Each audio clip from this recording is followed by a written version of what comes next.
కాదు పై దేశంలోనూ ఉంటారు.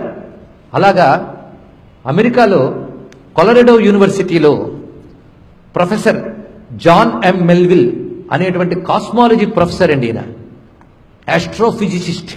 ఆస్ట్రోఫిజిసిస్ట్ అంటే చాలా మందికి తెలిసిందే కదా. అంతరిక్ష భౌతిక విజ్ఞాన శాస్త్రం అంటే అంతరిక్ష విజ్ఞాన శాస్త్రంలో పండితుడు అతను. ప్రొఫెసర్ బోల్డ్ అంత రీసెర్చ్ చేశాడు. అంతరిక్షంలో వచ్చేటువంటి రకరకాల ఎనర్జీస్, అందులో కాస్మాలజీ, వాటి మీద ప్రత్యేకమైన రీసెర్చ్ చేస్తూ కాస్మాలజీలో యుగాల క్రితమే అద్భుతమైన విజ్ఞానం భారతీయులకు ఉంది అన్న విషయం పాశ్చాత్య మేధావులకు చాలా మందికి తెలుసండి. మన వారికి తెలియదు చాలా మందికి. మన దృష్టిలో దేవుడు అంటే ఒక కొబ్బరికాయ కొట్టేయడం, ఒక పటం పెట్టుకోవడమే. కానీ వాళ్ళ దృష్టిలో దైవం అంటే ఒకనొక శక్తి విశేషం.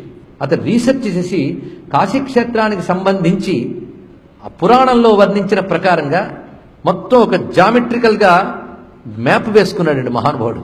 ఒక మ్యాప్ గీసుకున్నాడు. ఎంత అద్భుతమైన విషయం చూడండి. ఇప్పటికి మీరు కాశీఖండం చదివితే విశ్వనాథ్ జ్యోతిర్లింగానికి ఆగ్నేయంలో ఏముంది, ఈశాన్యంలో ఏముంది, తర్వాత నైరుతిలో ఏముంది, ఏ దిక్కులో ఏముంది, ఏ ఆవరణలో ఏముంది, దిక్కులతో సహా వర్ణించారు. మనం ఊరికనే చదివేస్తాం, చదివితే పుణ్యం వస్తుందిట.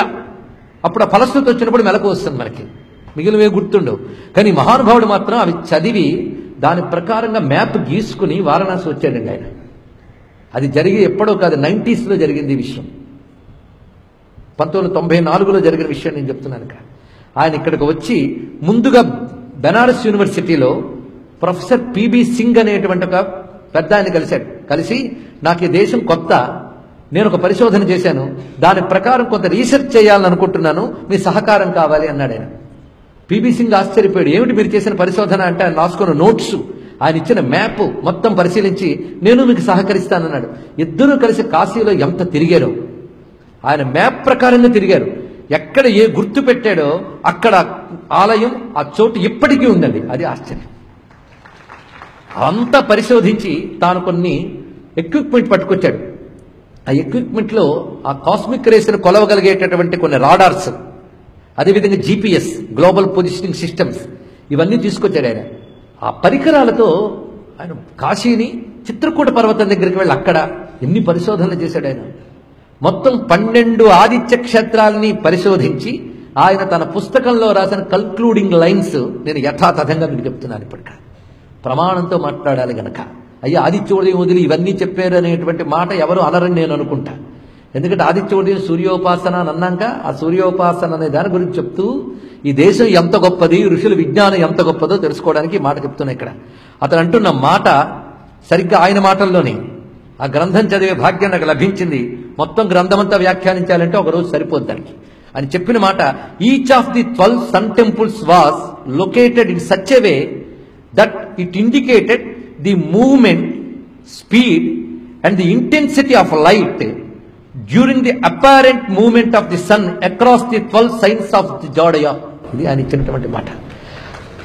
ఎంత అద్భుతమైన మాట చూడండి. అంటే సూర్యుడు రాశి చక్రంలో సంచరించేటప్పుడు మేషరాశి మొదలుకొని ఒక్కొక్క రాశిలో మారుతూ ఒక్కొక్క నెల ఒక్కొక్క రాశిలో ఉంటాడు. ఒక్కొక్క రాశిలో ఉన్నప్పుడు ఆ సమయంలో సూర్యుని నుంచి వచ్చినటువంటి ఇంటెన్సిటీ ఆఫ్ లైట్ అంటే కాంతి యొక్క తీవ్రత, వేగము, గమనము, ఈ 3 ఒక్కొక్క రాశి చక్రంలో ఉన్నప్పుడు ఒక్కొక్క ఆలయం మీద పడుతుంది ఏంటండి. ఆ శక్తిని అది పొందుతుంది ఇక్కడ. దాని తర్వాత అతడు తాను తెచ్చినటువంటి కాస్మాలజీని, కాస్మిక్ రేస్ని, కాస్మిక్ ఎనర్జీని మెజర్ చేయగలిగేటువంటి మెషినరీతో 56 గణపతి ఆలయాల్లో రీసెర్చ్ చేశాడు. అవన్నీ రీసెర్చ్ చేసి అంటాడు, ఇట్ ఈజ్ ఎ మిస్టరీ. అవన్నీ ఎలా ఉన్నాయంటే సరిగ్గా కాస్మిక్ ఎనర్జీని కాన్సన్ట్రేట్ చేస్తున్నాడు ఒక్కొక్క క్షేత్రం. ఎంత విశేషమైన అంశం చూడండి. అందులో కన్క్లూడింగ్ లైన్స్ అంటున్నాడు, it is a mystery how the ancient Indians had fixed the site for these temples. సరిగ్గా కాస్మిక్ ఎనర్జీ సెంటర్స్ ఏవో అవి టెంపుల్స్ లో ఇప్పుడు ఉన్నాయి. తెలుసుకోండి. ఇక్కడ ఈ సెంటర్స్ ఆ ప్రపంచం నుంచి, అనంత అంతరిక్షం నుంచి వస్తున్నటువంటి ఆ వైశ్విక చైతన్య శక్తి, సరిగ్గా కాస్మిక్ ఎనర్జీని మనం పారిభాషిక విధంగా టెర్మినాలజీలో, సంస్కృతంలో చెప్పాలంటే వైశ్విక చైతన్య శక్తి అనాలి. ఆ వైశ్విక చైతన్య శక్తి యొక్క కేంద్రము, ఆ పొజిషన్ ఎలా ఉన్నది, అక్కడున్నాయి ఈ టెంపుల్స్. అందుకంటున్నా, it is a mystery how the ancient Indians had fixed the site for the temples by mathematics, by mathematical calculation or through intuition and meditation అన్నాడు. ఎంత అందమైన మాట చెప్పాడు. ఈ స్థలం ఆ కాస్మిక్ ఎనర్జీకి కేంద్రం అనే విషయాన్ని ఋషులు ఎలా తెలుసుకున్నారు? ఇప్పుడు మేము మిషన్స్తో ఇప్పుడు తెలుసుకున్నాం. కనుక వాళ్ళదంతా రీసెర్చే. తెలుసుకుంటే ఇక్కడ ఉన్నదే అది రీసెర్చ్, అదే కొత్తగా తేక్కర్లేదు. ఇప్పుడు మేము మిషన్స్తో తెలుసుకున్నాం. కానీ ప్రాచీన భారతీయ ఋషులు ఇక్కడి ఆలయం ఉంది, ఇక్కడి శక్తి అని చెప్పారంటే అప్పుడు వాళ్ళు మ్యాథమెటికల్ కాలిక్యులేషన్ ద్వారా తెలుసుకున్నారా, లేకపోతే ధ్యానము ద్వారా వికసించిన ప్రజ్ఞతో చెప్పుకున్నారా? ఇంట్యూషన్ అండ్ మెడిటేషన్ మాట వేశాడే. ఇంట్యూషన్ అంటే ప్రజ్ఞ, మెడిటేషన్ అంటే ధ్యానం. దీన్నే మన వేదవేత్తలు ఎప్పుడో చెప్పారు. నిరంతర సాధకుడికి తపశ్శక్తి వల్ల ఋతంభర ప్రజ్ఞ అని ఒక ప్రజ్ఞ మేల్కొంటుందిరండి.